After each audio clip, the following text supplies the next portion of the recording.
Well, good morning, good afternoon, good evening, everybody. Welcome to another DxO webinar. I'm your host, Photo Joseph, and today I'm going to be taking you through the fun parts of DxO FilmPack. This is a really fun app for me to play with because I'm old, and so I really like film because I used to shoot on film. But fortunately, that has made a resurgence, and people like the film look, and so now we get to recreate that digitally, which is always a whole lot of fun.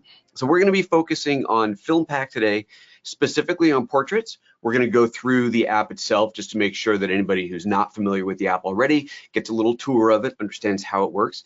And really, we're just going to dive into a couple of different approaches for how to treat a photo, what you can do with a photo. And we're also going to be basing this out of multiple apps. I'm going to start just within FilmPack itself.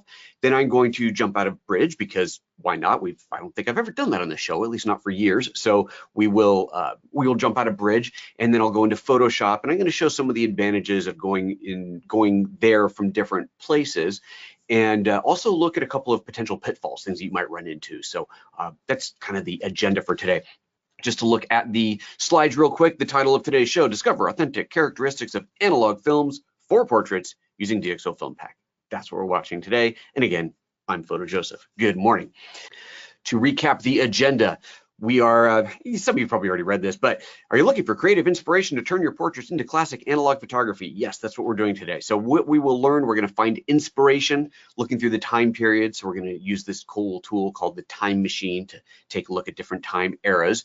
You'll see how to apply and compare the authentic analog renderings to your portrait images. And we're going to talk a bit about what that really means and how the analog films are recreated inside of Photolab and where those come from. So we'll talk a little bit about that. We'll take a look at things like textures and light leaks and frames and so on. And we're actually going to do quite a bit of black and white. I personally really love black and white.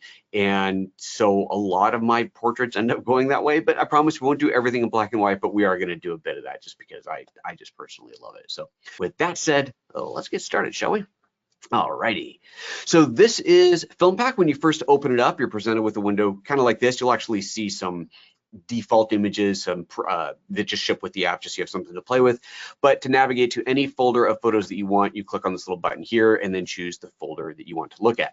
So right off, we're seeing that the way that FilmPack works, it's essentially a standalone app, but it can act as a plugin for many other apps. Specifically, any app that has a send to mechanism, you can send to it, but there's even kind of plugin hooks that get added to certain apps. But we are going to start within just FilmPack itself.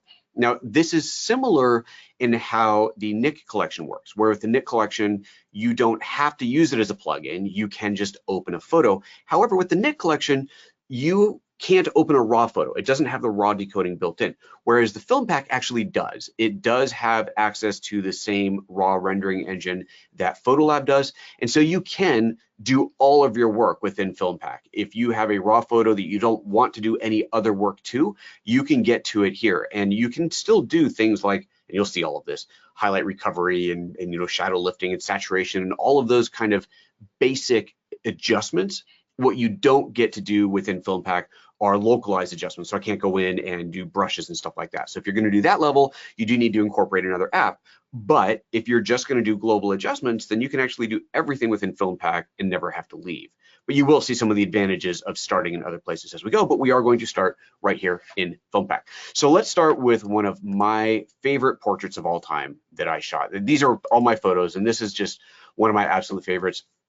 This is Little Freddie King in New Orleans, and the guy I think he's basically looked like this for about 120 years now. He is gonna look like this forever. He's an incredible blues musician, and I had a project where I was fortunate enough to get to work with him and take some portraits of him, and I absolutely love it. Now, this is the kind of portrait that for me goes, oh, that's gotta be black and white. Now, he does have a beautiful colored shirt on and his jacket, and there's definitely some great colors in here, but oh baby, I got to make this one black and white. So that's where my mind is going to go.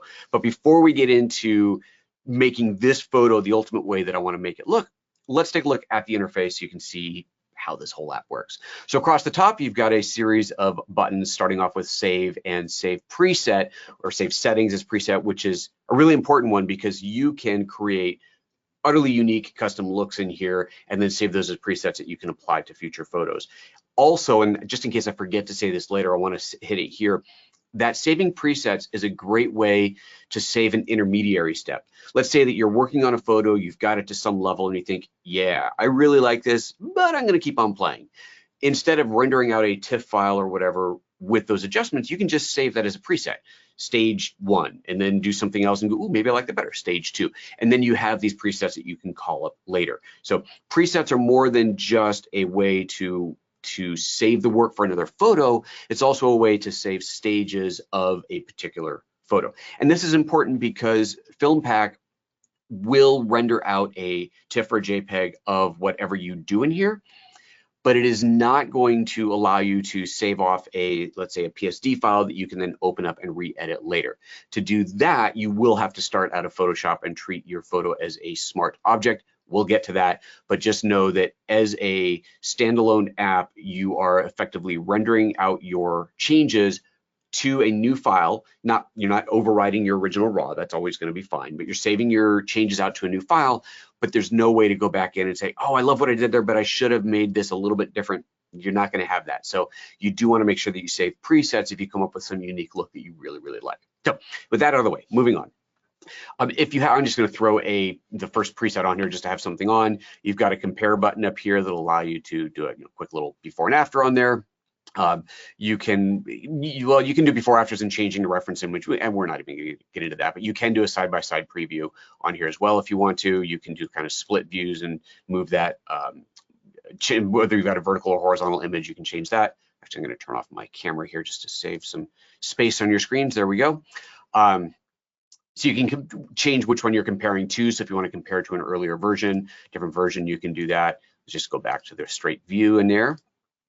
And then your zoom controls, your basic modifications like cropping, rotating, straightening, and so on. We will come into the deeper modify image settings later on. And then this little browse tool is going to take you back to the starting point where we started. I'm not going to do that because I'll change what I've just done, but that'll bring us back into the browser. And then you have some display adjustments on the top, like you can have a histogram up here and so on. All right, but let's just focus on the image itself. When you first open it up, you're probably going to see it like this with a series of filters on the right. We're going to come back into this because where I want to start today is over here with the time machine. Over on the very right, click on this and it shows the time machine. And the time machine is just a really fun way to play through the history of photography. If you notice here, there's this column of eras, the 19th century, the 1900s, 1910s, 1920s, and so on. And each one of these that I select has a variety of presets on the right.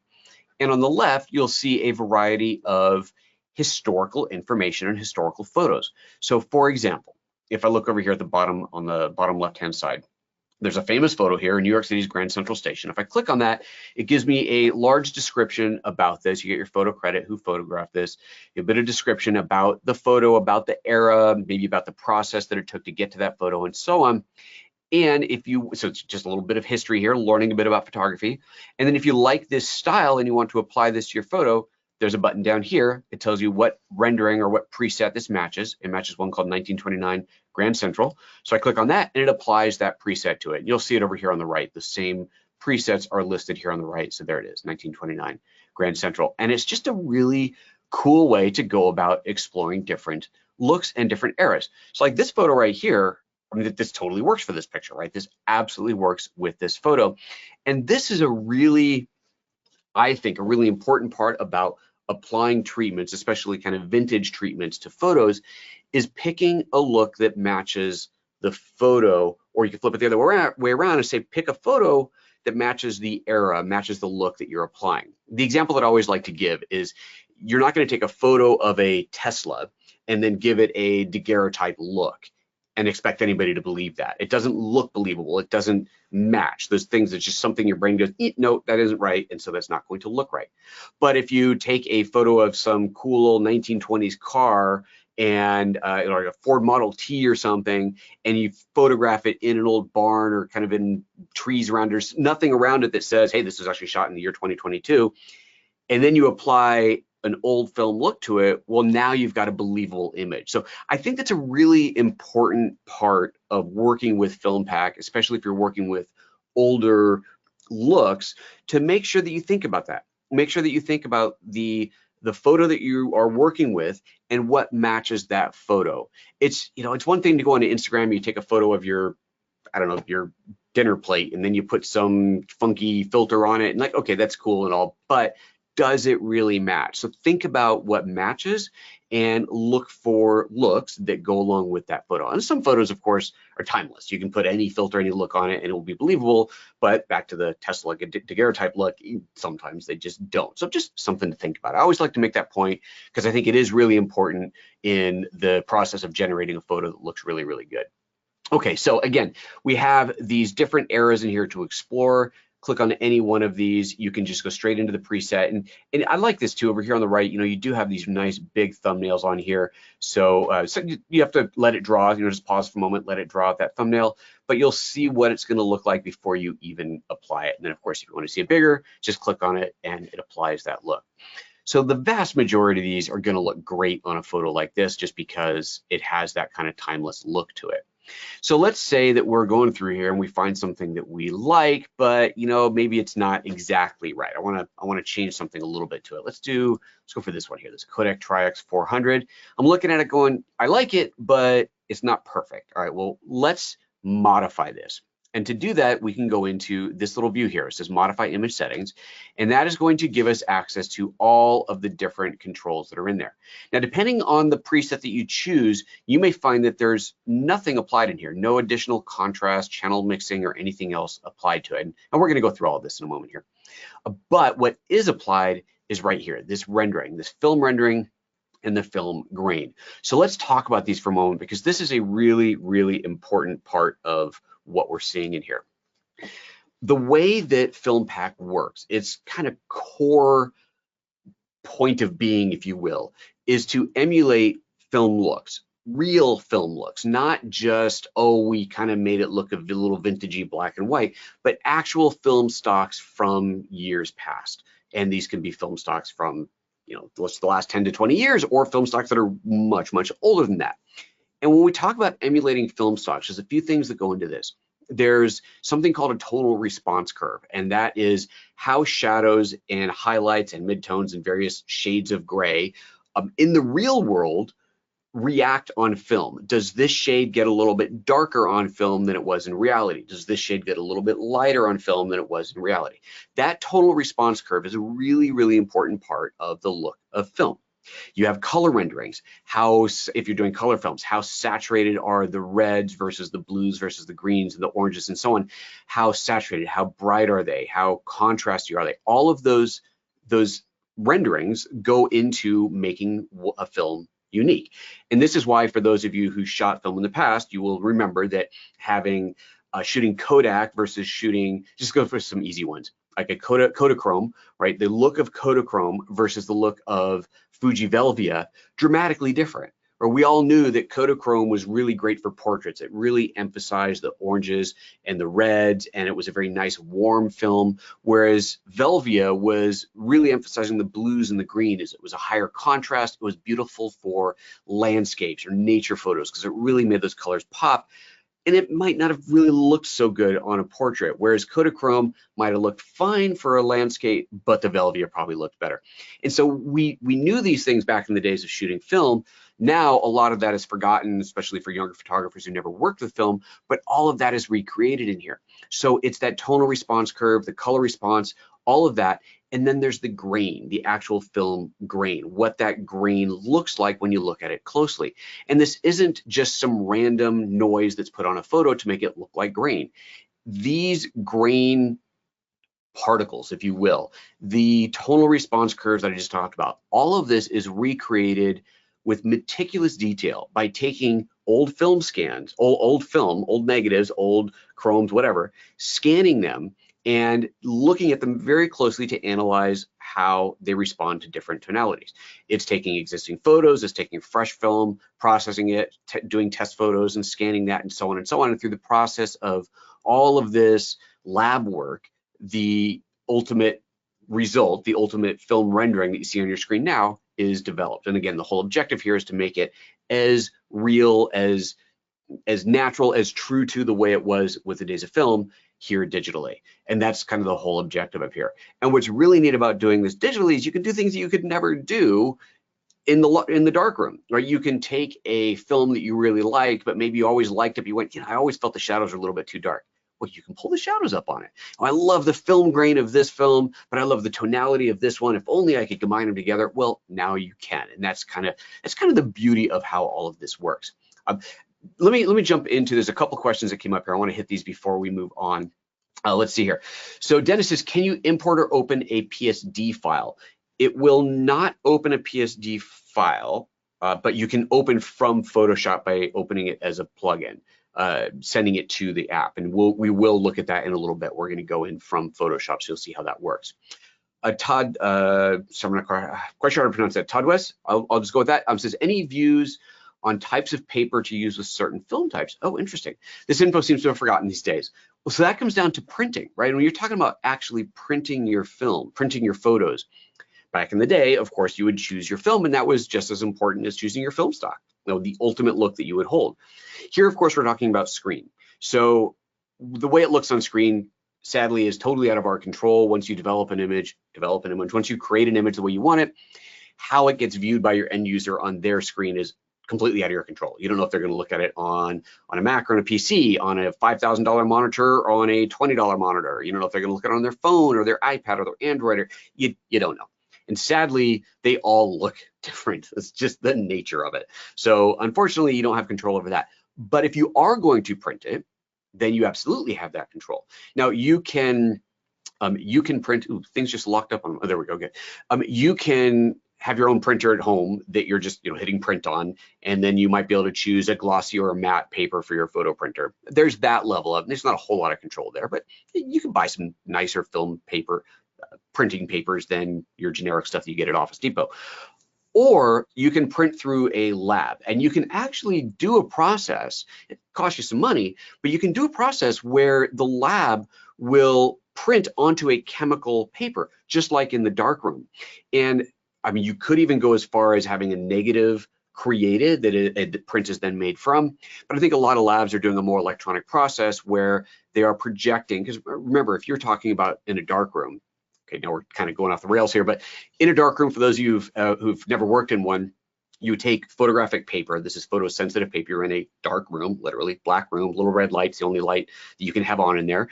And you would put this paper under what's called an enlarger. And the enlarger is basically a projector, just like a slide projector. You slip your negative in there, it projects the image through the negative onto the paper. You let it expose for a certain amount of time, and then you take that and drop it into chemicals, and it turns from a blank sheet of paper into your photo, into your print. The same process can be done with the same kind of a thing, same photographic paper, but instead of an enlarger where you have to put a slide in or a negative in, you can just project a digital image, right? I mean, it's just like any projector. You can go to Home Depot now and buy a projector, go to Best Buy and buy a projector that'll, to watch movies on. Same idea. Better quality probably, but same idea. You can project that image onto photographic paper, and there are labs that will do this, and I've done them a few times. It's awesome. You get something that feels like and looks like an old photographic print, because you can choose your paper. Do you want silver halide? Do you want matte, glossy, whatever? You can choose all these different film stocks and paper stocks to print to. Anyway, a bit off the rails there, but that choice is another one of the decisions that you get to make. Pablo asks, please explain how you go from DxO Photo Lab to FilmPack. So there's a send to button in the bottom right corner of Photo Lab, or open in, maybe it's open in, not send to, but open in, and then from there you will choose the app that you want. And Photo Lab might be there by default. I don't remember. If it's not, then you can simply choose a it says open in other app, I believe it is, and then you just choose the Photolab app. And once you've chosen it once, it'll show up in that list. I think it shows up by default. I don't remember, but I think it does. But that's it. Bottom right corner, there's an open in button. That's the one you want to hit to get it to hear from Photolab. Okay, with that said, let's go ahead and dive back into the app and hide my camera. And where were we? Talking about film stocks. Okay, so with this one that I chose, we see up here we have this film rendering. It says Kodak Tri-X 400. And if I click on this, we'll see tons of different film stocks in here. So if you knew a film that you used to love working with, odds are you're going to be able to find it in here. Then underneath that, you have this grain. And by default, for the most part, you're going to find a match. it's the Tri-X 400 film stock along with the Kodak Tri-X 400 film grain. But let's say you go, you know what, I really want that higher grain of T-Max 3200. So I'm going to choose that, and the image, let's go ahead and zoom in into this at 100% so we can see it a little more clearly. The image is going to get a bit more grainy because it's just that grain of that 3200 film is going to be more intense. Speaking of intensity, you do have the ability here to say, you know what, I want it even more. Just bring the intensity all the way up, and you can see how that has gotten more contrasty, more grainy in there. Or we can back it off a little bit. And it's not adding more grain. I shouldn't say it makes it more grainy. It's not adding more grain. It's making that grain sharper, more visible, more intense in there. If you take it all the way down, then it's basically zero, adding zero grain to that. You even have, this is, like, talk about getting into the weeds here. You have the ability to mimic a particular negative film size. So 24 by 36, that's 35 millimeter. For those who don't know, 35 millimeter film, that's the actual dimensions of that measurement. If you were to, this is why this matters, if you were to shoot a photo, the same film stock, say the same Tri-X 400, shoot it on 35 millimeter film versus shooting it medium format or large format, the physical negative is larger. So for any given print size that you end up printing, the grain pattern will be more condensed or more expanded, right? If you take a 35 millimeter film thing and you print a 8 by 10 out of it, you have taken the amount of grain that's on here. Let's just say, I'm just gonna make up a number. Let's say that there's 1 million grain on this image. You print it out, you project it or enlarge it out to this, and now you've got 1 million taking up this space. Well, if you start with a larger negative, let's go big, let's go full on 8 by 10 film, and you have 1 million grain on there, printed out, it's going to be less grainy, right? It's going to appear less. So it has to do with the enlarging or the shrinking of the image, and that's how this kind of grain pattern gets mimicked on that. Okay. All right, so let's go back in. Let's hide this again. And so there, so you can choose a different format in here. You can even completely customize it, make your own if you really want to get specific about it and really dial in your grain size. Then we have a ton of other controls. So let's go ahead and dive into these since we're in here just to explore what our options are. You have split toning. Split toning, often called duotoning, allows you to apply a color to the highlights and a color to the shadows separately. And you'll notice, by the way, that we're in a black and white mode up here. If I switch this over to a color mode, the image goes color and the film stock will change. It's no longer that T-Max, where were we? It's no longer that T-Max 400 because now we don't have a preset that we've chosen, so there's no film rendering. We are able to maintain that black and white film grain, but of course we can't have the black and white rendering because we're not in black and white. And if we look at this now, you'll see there's a bunch of different color films that we can choose from. But let me go ahead and set this back over to black and white where we were before. There we go. And let's see, did it go back to my, yes, it did go back to my Tri-X 400. So there we've got those in there. So since we're in black and white, we have the split toning, and I could say, you know what, I want this to be kind of duotone. Let's take this to kind of green in the highlights, and let's go for kind of a brown in the shadows in there. And if I zoom out of this a little bit more, we'll see a little bit more how that looks. And yeah, I don't really like that green. Let's go for a blue. That's looking pretty good there, but maybe we'll back down on the intensity of that a little bit. And let's actually back down the intensity of that brown in the shadows as well. So you can do this kind of duotoned look where you have one color in the shadows fading into another color into the highlights. I'm going to hide that. We'll just turn this off with those little eyes right there. Then you get into your development tools, light and color to start with. So basic exposure control in here. There's only one slider. That is because we're in the black and white mode. If I switch this back over to color, we'll see, oops, let me collapse these to free up some space in here. And there we go, back into color, then you'll see a little bit more. You have saturation and vibrancy. So if you're trying to do a super saturated or desaturated color image, you have those capabilities in there as well. Let's go ahead and put this back over to black and white again. With it, oh, then there's contrast. So you'll find this on both. You have your basic contrast, micro contrast, and so on, highlight and shadow recovery, all things that you should be familiar with. And then your channel mixer. And this is a really cool one. Let me actually reset this image. Let's get rid of the color it looks on here. And I guess that's good enough. And the channel mixer allows you to blend how intense any of these colors are going to be. It is very similar to shooting black and white with a color filter, but this allows you, of course, to do it digitally. And here's how to look at this. If I go back to the color view of this photo, you can see, oh, now we got a whole look on here. Let's do, I'll just do this so we can see the original. There we go. So there's the original photo. You can see that he's wearing an orange shirt, orange on his collar, orange on his cuffs, a little bit of orange in the tie. There's some blue in his jacket, and then of course his skin tones and a bit of a yellow in the hat in there. If we go to black and white, you don't see those colors. Obviously, we don't see the colors in there. But we can change how those colors get translated into shades of gray, into black and white. So there's the blue on his jacket right here. Let's say I want to make that a little bit brighter. Well, I can take the blues and make that brighter, and you can see the blues get brighter, the blues get darker in here. Remember, his shirt collar is kind of an orange color. So let's take, orange is going to be somewhere around red or yellow, so maybe we need to play with both of these. Let's say I want to make them darker. So I'll pull the red and the yellows down to a little bit darker. Now in this case, it's also hitting his skin tone, but that is affecting all the reds and yellows in the scene in there. So you have a lot of control in here without having to do any kind of dodging and burning or localized adjustments. You can say, you know what, I want my blues to be a little bit brighter or to be a little bit darker, and that is what these channel mixers will do for you. Then you've got your tone curve, good old-fashioned tone curve in here. Love the tone curve, so you can crush your shadows, pull up your highlights, go the other way around if you want to. Very standard stuff in here. And of course, you can do that separately for the red, green, and blue channels if you want to. Then let's see here, graphical effects. This is where we get in, automated correction, sorry. You have noise removal and optical corrections. So you probably didn't see it when it first popped up because it was just flashed on the screen. But the very first time that you open a new raw image in FilmPack, just like the first time you open one in Photolab needs to download the optics module for that photo. The same thing happens in here. It just downloads in the background, and you'll get a little thing that says optics modules can now be applied. And the optics modules, I don't want to go into a big lecture on that, but the optics modules are basically custom designed corrections for any given camera and lens combination created by DxO. Those can get applied in here since we are opening raw files. If you open a raw file, that will get applied. If you want to turn that off, you can. So that is right here. Optical corrections can be turned off. And if I turn it off here, we might, you see a little bit of a distortion and a devignetting happening around the corner in there, around the corners there, around the edges. So you can turn off that optical correction if you want, and you can turn off the base noise removal if you want to as well.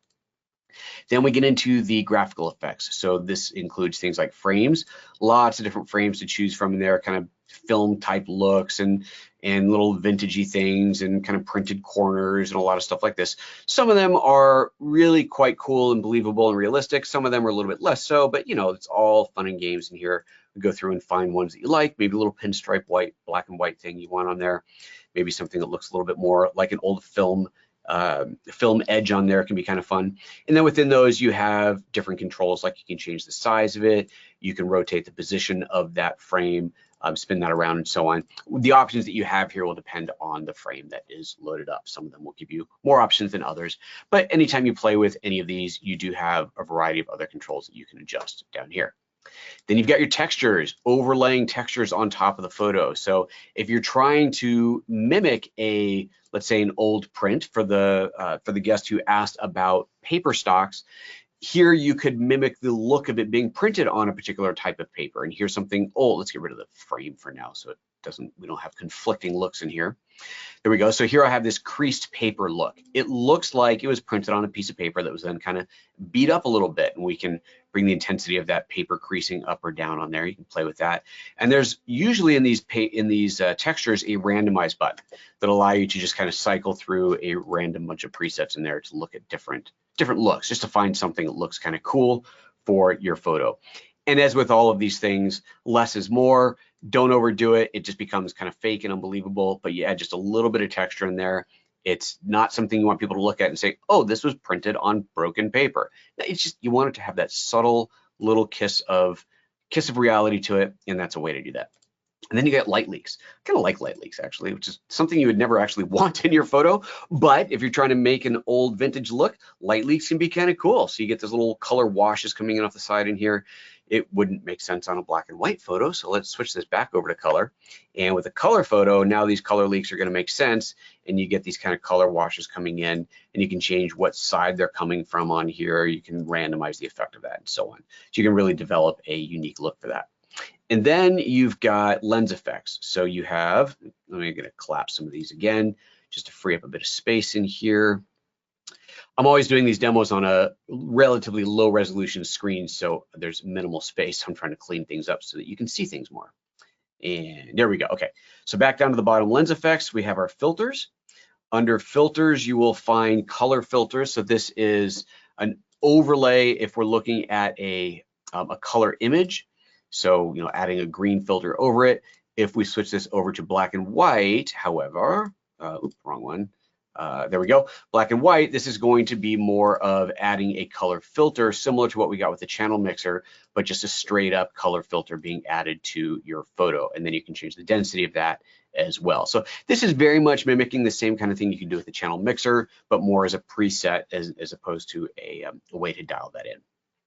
Then you have your creative vignetting. So if you want to add a little bit of darkening or brightening around the edges, you can do that. So I can brighten up my edges there, darken my edges, and then a lot of control over that vignetting in here, even setting the center point. And then finally down at the bottom, we have a blur. And this is a remarkably important kind of a thing. Blurring, if you're talking about old photos, trying to make a photo look old, we have these cameras and lenses today that are insanely sharp, insanely high resolution. And so you take a photo and it's absolute perfection. And then you go and you add all this cool film grain and the shadows and the look to it and the light leaks and all this, and you're still looking at it going, something's missing. What is it? It's too sharp. The photo's too clean to begin with. You got to mess it up a bit to make it look realistic. And so that's where the blurring can add that final touch that will really sell it as an old photo. Modern cameras are far too sharp to make any photo that comes out of it look believable without messing it up a bit, without adding a bit of blur to it. So something to consider if you're trying to make that look realistic. A little bit of blur on there is going to be pretty important. You have a couple different types of blur in here. You've got a vignetting blur and a soft focus blur, both of which are of course customizable, so we can really change the intensity of that. And look at the edges on here. Look at how much softer that has gotten, and right away this definitely has a different look to it than it did when I had this turned off. I take that down to 0 and it goes back to being totally sharp. So very much a different dramatic look in there. Okay, so that's the basic tools that you have in here to play with. So let's go ahead and let's save this image. Let's be finished with this one. So I'm going to click on save. It is going to ask what I want to save it as, a JPEG or a TIFF. I'll go ahead and leave this as a TIFF, so it's the highest quality, but remember, very important, we're not going to be able to get back to make any of these changes, any adjustments to these changes later. So if I want that capability, I'm going to want to cancel that, save this off as a preset, and I'll call this, my new preset, and give a description here if you want to. Click OK, and that is now saved as a preset that we can access at any time. If we go over to my let's go over to my different filters in here. I can go to my presets. There we go. And there it is, my new preset that I just created. So I've got a couple of presets in here from before. So there's that new preset. So I could go ahead and apply this. Well, I've already applied it, but I can apply that to the image and then know that if I want to maybe come back to this image, make some changes to it, I'm going to open the raw image, apply this preset, and then make whatever changes I want. But let's go ahead and save this. JPEG or TIFF, I'll save it as a TIFF. It's going to by default go into the same folder that the original image was in. Click on save, you get some quality choices in here. I'm just going to do 8-bit compressed. Click on save, and away we go. And let that render out. And as soon as that's done, I believe it's going to close and bring us back to, nope, it doesn't close us. We're done there. We can now go back to our browser, and you see there's the image that we just worked with, and of course the original for that. So now let's take a look at getting into this from a different way. This time we're going to use Bridge, because why not? Like I said, I don't think I've ever really used Bridge in here before.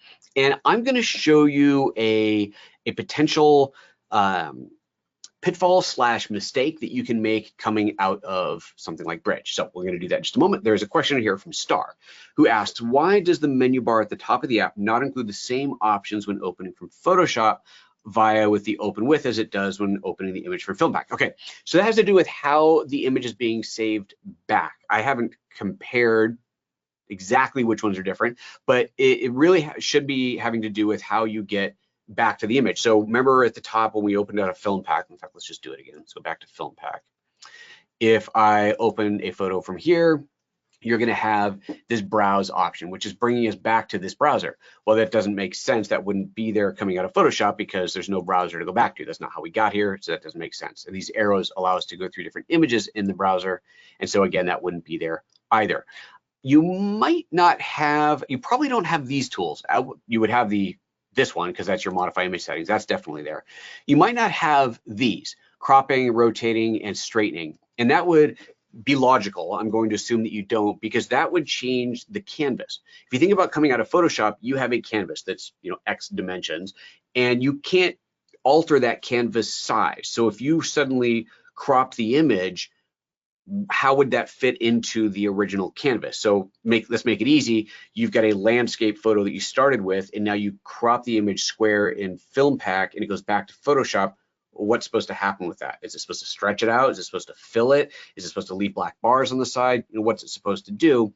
So those kind of modifications are very likely blocked when coming out of Photoshop, because you should have done that in Photoshop, and you can always go back and do it there again. But that's most likely what it is. I think the rest of these, compare and the zoom, should certainly all be there when you come out of Photoshop. So I guess we'll see when we get there. Okay, so hopefully that answers that question, Star. Thank you. All right, so where was I? I was going to go to Bridge and go from here. So I'm going to use this photo. Now, this photo was shot with an infrared modified digital camera, and infrared, you mostly will go black and white with that. It's not a rule, but that's usually what you do. But let's say that I want to make some changes to that. I want to make it black and white first. So I'm going to right click on this and go open in camera raw, and open this in camera raw. And I go, you know I want this to be black and white. So I could do, just actually before I do that, let's do like an auto white balance in here. Here we go, auto white balance. It totally changes things, but it's purple. It's probably not quite right. So I'm going to go black and white. I go, yeah, black and white. That's where I want to be. So I'm in camera raw. I've converted this to black and white. Cool. Now let's take this over to Photoshop and do some work for Photoshop before I send it off. Okay, so I click on open. We'll open this up into Photoshop here, and I go, great, maybe I do some other stuff in here, maybe I crop it or something like that. And then I go up here to my filters, and I want to go to to FilmPack, but you'll notice this isn't available. DxO Labs, the Nik collection, none of my plugins are available here. And you're like, wait, what's going on in here? Well, I clicked on that black and white button in Camera Raw, which, remember, I got to Camera Raw from Bridge. I could have gotten there by just opening it in Photoshop. But when you click that little black and white button, here's what happens. Look at the image type, image mode. Here we go. The image is actually now a grayscale image. And these tools, the Nik collection and the FilmPack tools, don't work on a grayscale image. They need an RGB image. They need those red, green, blue layers. Even if you're rendering out a black and white version, they still want those red, green, and blue layers to interact with to do their magic. So if you find yourself in this situation where you're going, why aren't my tools available? Most likely the reason is that you are in a grayscale image. So I can switch this over to RGB now. Nothing changes visually, it's RGB, and now I can go ahead and jump into those tools in here. So what I'm looking at right now, before I click on this to select it, what I'm looking at here is a photo that was raw, that was opened into ACR first and then into Photoshop. Same difference as if you just opened it in Photoshop. And then I clicked the open button. Now here's an important thing. I did not say open as object, I just said open. So I'm looking at pixels right now. I'm not looking at a raw transcode, I'm just looking at the rendered pixels. If I go into FilmPack now and I do some work and I apply it, I'm not going to be able to go back into FilmPack and re-edit it. So basically, I'm going to be exactly where I was, where I just showed you inside of FilmPack. I can do all this work, but then once I save it, I'm done. What I really want, the whole reason for me to work out of Photoshop, is to treat something as a smart object, which then means the filter becomes a smart filter, which means I have ultimate flexibility on the renderings. And here's what I mean by that. So again, this is just pixels right now, right? I can't go back to the image the way it was. So let me just close this. I'm not going to bother saving it. And let's go back over to Bridge. I can do this from Bridge, or I can just do it directly from Photoshop, whatever. Let's do it from Photoshop this time, just to be different.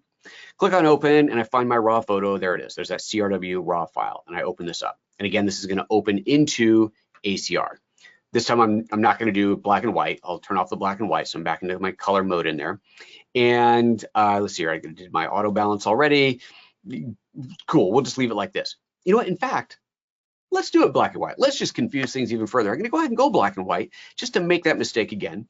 And then down here at the bottom, instead of clicking open, click on the triangle and choose open as object. And now when it opens into Photoshop, you'll notice the difference is there's this little, there it is. There's this little icon on there showing me that this is a smart object.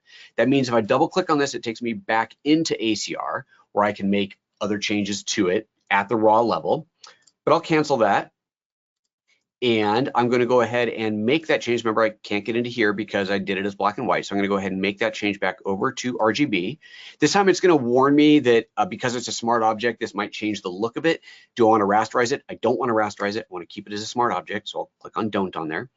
But now I do have that black and white look on here. And now when I go up to my filters, there's my there's my FilmPack option. Let's go into FilmPack. And once I make my adjustments in here and come back, I will be able to, I will be able to remake those changes later. So let's do that now. So before we just go right back into Photoshop, let's go ahead and have some fun with this photo in here. And this time I'm going to explore the filter presets. So instead of going into Time Machine, which is where we started the first time, I'm going to go straight into the filter presets, and let me turn off the filtering here, or I can click on clear, and this shows me all the different presets that I've got. And you can see there's a bunch. In fact, there are 228 preset looks in here to choose from. So you get all kinds of them in here. Now that's kind of a lot. So just click on one or two of them, just say, doesn't that look cool? I love it. I mean, you know, what else do you need? That looks awesome. But I've got all these different presets in here to play with, to start with, and so on. But it can be a little overwhelming. So maybe we want to filter this down a little bit. I just love trying these different things. Maybe I want to filter these down a little bit. So I'll go into my filters dialog here. And from here, I can filter my filters, if that makes sense. I can say, show me just the color ones, or show me just the black and white ones. I can say, just show me legacy films, the ones that are designed to look like real film. And I can say just negative or just positive slide films. So I can say, just show me negative films, just show me negative black and whites. Okay, so now I've narrowed this down. Now we're down to just 36 options in here. And I have 36 options of negative black and white film. So remember I said in the beginning, I love black and white. So I can really go through here and choose any of these different black and white film stocks to see what those might look like. Well, hey, let's play with color. Let's get colorful here. Let me turn off black and white and go to color. And instead of negatives, I'll go to slide film, positive film. So color, positive, color, yep, color, slide film. There we go. And these are black and white. What's going on here? How very curious. Oh, silly me, because it's a black and white photo to start with. I knew that. So we sent over a black and white photo. So you know what? Wow, we're just gonna leave it there. We'll come back to it. We'll get a different color photo in a moment. So I have all these different presets to choose from. We've got our color in black and white. Since we're focusing on black and white, let's stick with that. We have things like designer presets, digital film presets to look like Fujifilm cameras. So the modern Fuji digital cameras, those looks are recreated in here. All the different Time Machine presets, these cinematic presets, then of course your presets. You have a lot of them in here to work with. So let's go ahead and apply one of these.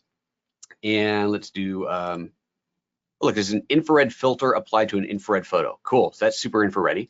Let's go ahead and choose that, and then I'll click on save up here. And it brings this back over to Photoshop. Now remember, in Photoshop, this is a smart object. And so here we're seeing, instead of just a rendered image, we're actually seeing something called a smart filter layer that has my DxO FilmPack applied here. So if I double click on this, it's gonna take me back into FilmPack where I can change anything that I had just done. So if I go, oh, I want a totally different preset, or I loved everything I did, but I should have pulled back the highlights a little bit, I can do that now. Let's go into the modify. Let's go over to, let's see here, what do I want to do? Maybe take the contrast down a little bit. Here's our highlight. Let's pull the highlights down. There we go, pull the highlights down just a little bit on there, just to soften those up. Maybe take the mids down just a hair. And now I can do that to the black and white image, to the filtered image, but I have full control over everything that I did before. All of my options, all of my adjustments are here. Nothing has been baked in, and I can now put this back into this. Now, this is gonna come in really handy with the next step that I wanna show you. So for that, let's go ahead and close this image. We'll save it because I think it's kind of cool. On my computer, same place, into the portrait photos, there we go. We'll save that, so now I have that PSD. Oh, and incidentally, someone had asked about opening a PSD, so let's go into FilmPack, and we can see here we're not seeing that PSD file. So we should be seeing it. If we look at Adobe Bridge, we are seeing it, so there's that CRW, and there's the PSD. Back in FilmPack, we're not seeing the PSD. Also notice that we're seeing the RAW in its original format, because the changes that I'd made here in Bridge, well, in Adobe Camera Raw technically, to the image that made it go black and white, that's not getting read by FilmPack. So FilmPack is just taking the raw file. It is not going to take the PSD, and it's not going to take any of the XMP sidecar metadata, adjustment metadata that you might have applied to the image. So again, limitations with working from here versus working from Bridge or from Photoshop or anything else. Let's go for another photo though. I'm going to say open this one with, we're going to open this in Camera Raw first. And so I can do some basic adjustments. Let's do a little auto. Let's see, there we go. There's the auto button. Let's do a little auto adjustment in there. Let's maybe make it a little bit darker because it is kind of it was an early morning shot. So I want to darken this a little bit. I'm going to crop it. I'm going to go ahead and do this here in ACR. So let's take, let's do it as a square crop. Why not? We'll do a square crop on here. I'm going to center that out. And then once again, I'm going to open this as an object, giving me that smart object capability. Now we're back into Photoshop. There's that smart object. And now let's go ahead and adjust this one. And now we can play with some color stuff since we haven't spent much time in color. Let's do that. And within color, let's take a look at the filter presets. We're going to go just show me the color presets, just do, let's say, color slide film. And now we can see all these cool different color slide film options. And, you know, maybe some of these aren't so great for portraits because a lot of the color films are really saturated, color positives are really saturated, but we find something like a Kodachrome looking pretty good, but definitely got a little bit too much punchiness going on in there. So let's modify it. Let's go into the modification dialog. Oh, and incidentally, there's the missing tools that we talked about earlier. The crop, the rotate, those are in fact missing from here for the reasons I explained earlier. Let's see here, maybe bring up the exposure a little bit. Let's take the saturation down because this is really saturated. And there we go, there's kind of a cool film look. I'm liking that. So if I apply this, save this, it is going to render that back out into Photoshop. But once again, we have that ability, because it's a smart object, to go back into it and make any changes to it at any time.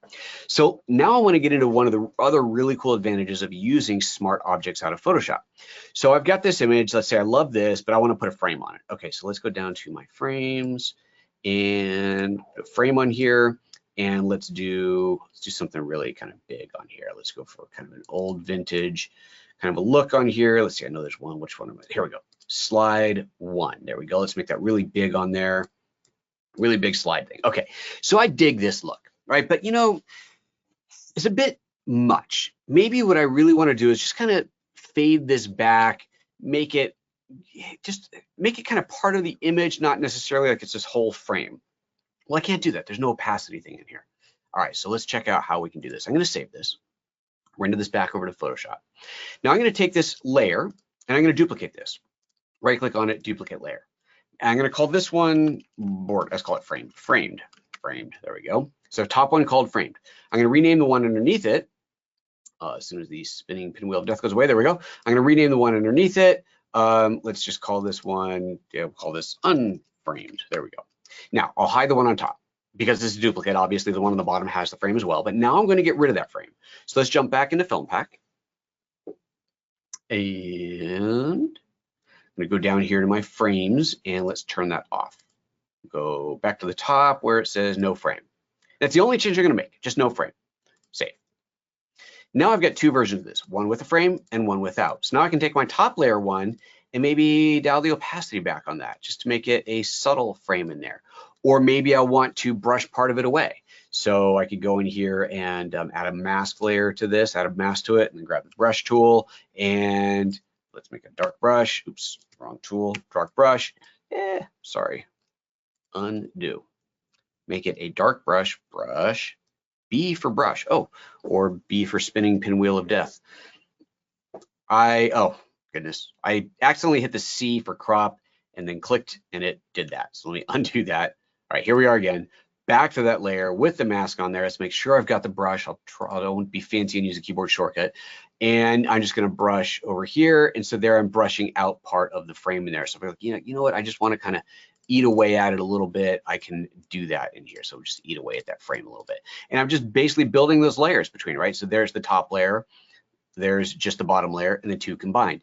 This is a big advantage of using the using the smart objects. Maybe what I want to do, let's get rid of this frame. Let me open this up back into FilmPack. I'm going to get rid of the frame, and let's do something completely different in here. Let's get rid of that frame entirely. There's also be a way to mix different kinds of frames, which can be kind of cool. And I'm going to go down to my lens effects and let's go to blur and let's do a really strong vignetting defocus. So I'm going to do that. So let's say that I like the way this is around the whole image. It's too much on his face. Now I can change the center point of this. All right, I can change the center point of that vignette, just move that up on there. But of course, that means that the bottom here gets even more blurred. It's not really what I want. What I want is this amount of vignette, but I don't want it on his face quite so much in there. Okay, so let's add the vignette everywhere. Remember, we've already got a version of this without the filter, without the vignetting blur and without the frame on top of it. Let me reset my mask in here. So I'm just going to select all, delete that. So there we are, back to the native version, if you will. So we have those two. Now on here, I'm going to go ahead and take that brush. Let's make it really big. And I'm just going to kind of hit over his face a little bit there to make sure that we're not getting any of that blur onto his face. And so what are we looking at? We've got two different layers. We've got a top layer with the blur vignette and the bottom layer that doesn't. And maybe that's a little bit too much. So how about we make that a little bit grayer? I'll bring up the levels on that. Let's not be fancy about it. Let's just grab a gray color on here. Where's my color tool? And now I've gotten lost. Oh, I got things opening on other screens in here. There's my lever. There's my tool that I was looking for. Let's make this a little bit wrong way. Let's make this a little bit gray. What am I doing? Trying to output levels. There we go. Make that gray. So you see, I just made that gray in there. And so now we're getting some of that blur coming back through. So lots of different ways that you can go about doing that, and combining these two is an incredibly powerful way to go about it. Well, we've got about 10 minutes left. Make sure you get your questions in. For the rest of this, I want to spend the time just playing within FilmPack itself.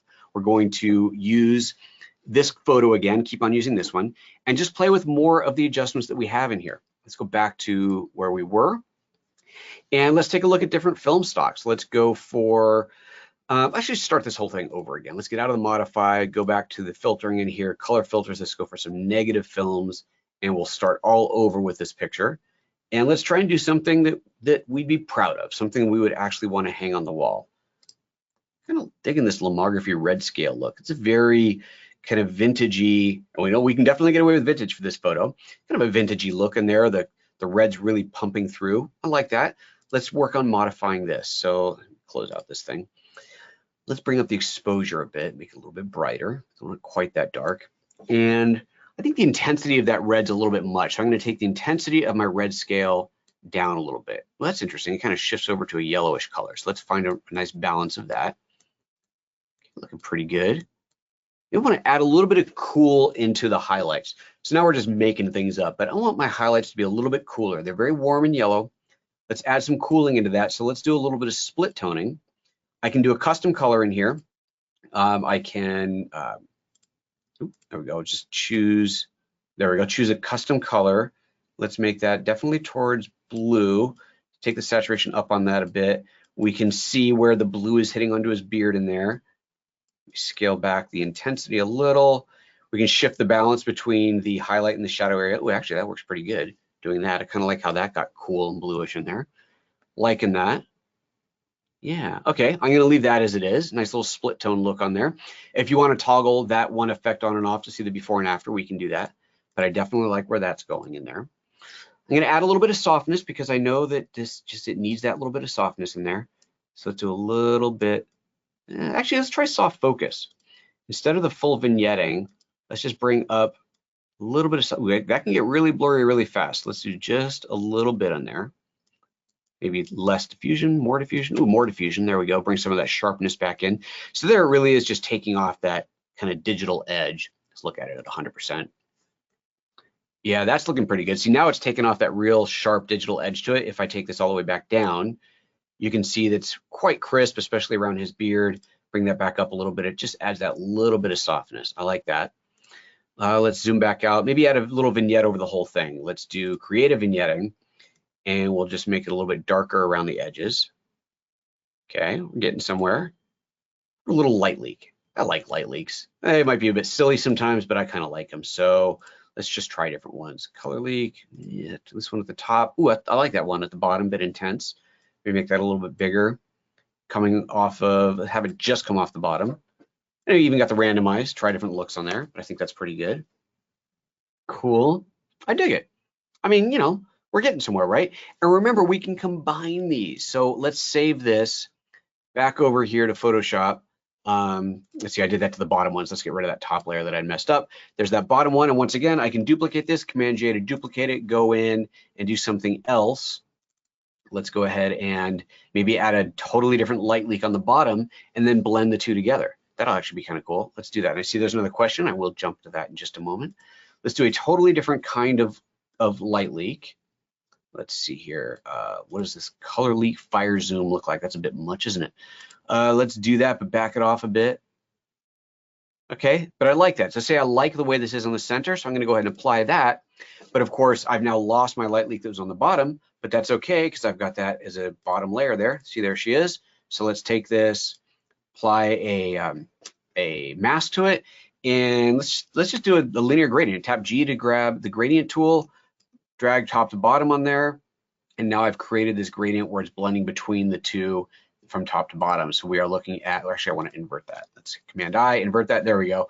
So now the top layer is just that, and the bottom layer is the original one in there. So now I'm really blending the two together. Yeah, I mean, it's cool, all the infinite possibilities that you have. I hope this is giving you an idea of what you can do. There is just so much that you can do within the plugin itself, within FilmPack itself. But then when you start combining it with these other tools and combining the layers in there, you really just get an absolute infinite capability. And of course, the ability to go back in and re-edit anything at any time when you're working out of a smart object. Tom has asked a great question. I make a lot of assumptions sometimes about what people know about the old days of film, and I probably shouldn't. So Tom has asked, what is the difference between negative and slide film? Fantastic question. So the proper terminology would be negative and positive. A positive, also called a slide, would be that kind of thing that you've seen where if you hold it up to the light, you're seeing the picture through it. It's like a little tiny image. It's your photo on there, and it's designed to be projected. This is what you drop into a film projector that would project it onto the wall. So, you know, you've seen in old movies, if you've ever watched Mad Men, that series is sitting around the carousel projector where they're looking at the images projected up on the wall. You know, back in the day, this is how you come back from your vacation. You'd make everybody sit around and watch 500 slides of your trip to Paris or whatever. Okay. These little things, those little slides are called positive. And it's called positive because what you're seeing is on the film itself is the same as it was in the real world. Red is red, blue is blue, black is black, white is white. So it's the real representation of the world in front of you. A negative, on the other hand, is the inverse. A negative is the opposite of what the real world saw. So anything that was black becomes white and negative. Anything that was white becomes black and negative. Why would you want that? Well, that's how you print. So to print something, you have to project. Remember, I talked about the whole enlarger and the dark. You project that negative image onto the paper. If you projected a positive image onto the paper would give you a reverse. You would now have a negative image. So to result in a positive print, a print that looks like the real world, you have to have a negative piece of film. So it is the opposite. So when you look at the real world, black is black, white is white. You take a picture with negative film. On the negative film itself, black is now white, white is now black. And then when you project that onto paper to develop it into a print, white reverses to black and black reverses to white, and now the print looks like the real world. So that's the difference between negative and positive. Also called, well, slides. Positive is also called slides. Negative is always called negative. So it's negatives or positives, or negatives or slides. Those are your two that you're looking at. So thanks for asking that. That's great. That's, you know, it's one of those things, like I said, I just kind of assume people know these things, but like I said, I'm old, so I used to work in all these things, and a lot of people don't. So I don't think there's any other questions on that. We are just hitting the end of our time slot here. So I hope that was interesting and educational and fun for you guys. I love going on these kind of tangents around the app and all the other things you can do with it. There's so much opportunity with these tools. And remember that you can combine this with what you get out of the knit collection, with selective adjustments inside of Photolab, whatever. You have all these different tools that you can combine. I think for a lot of folks starting to use these tools, it's very easy to pull it up and click on a couple presets and go, I don't like those presets. This tool is not for me. But remember, those presets are really just a starting point. You shouldn't be treating that as the end position. It's a great way to learn. You start with a preset to understand what the tool can do, but then reverse engineer it. You go into those adjustment tools there and you figure out what went into making that. Oh, look at the film stock, and you start paying attention to the different photos that you have and how they react to these different film stocks. And you go, okay, I can see how this particular film stock makes this type of photo, say landscapes, works really good. Doesn't work so good on portraits. But then with my portraits, this other film stock, oh, that looks great. It doesn't look so good on landscapes. So, it's all part of the experimentation process and experience. So that said, I hope you guys enjoyed this again. Once again, let me bring up my slides here. Where were they? Let's go back to the original one here. photojoseph.com/getDxO if you are going to make a purchase, or of course to find all of the old webinars that are on there. They're all there. I've been doing this stuff for years. There's tons of good stuff in there. So please go check those out. And with that said, I'm out of here. You probably heard my stomach grumbling. I gotta go get me some food. See you guys next time.